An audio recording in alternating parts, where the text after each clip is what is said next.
Guys, welcome back to my channel. Ngayon, mag-repair tayo ng pointer. Ang problema nito ay yung paper feed, kumakain siya ng maraming papel. Kaya papalitan natin. Ito. Simulan natin guys. Dito nakalagay yung paper feed niya. Yung pisa na papalitan natin.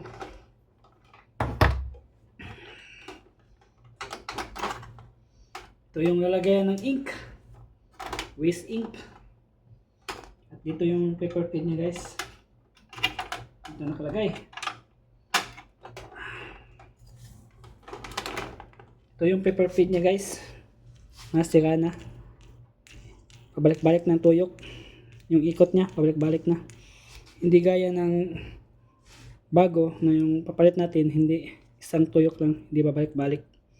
Ito yung papalit natin guys.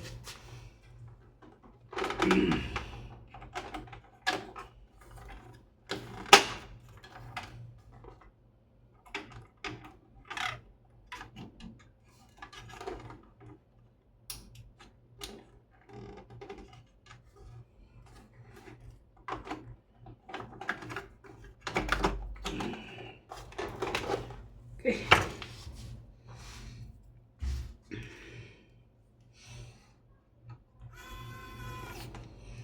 Okay na guys. Ganun yung kadali lang pagpalit ng paper feed.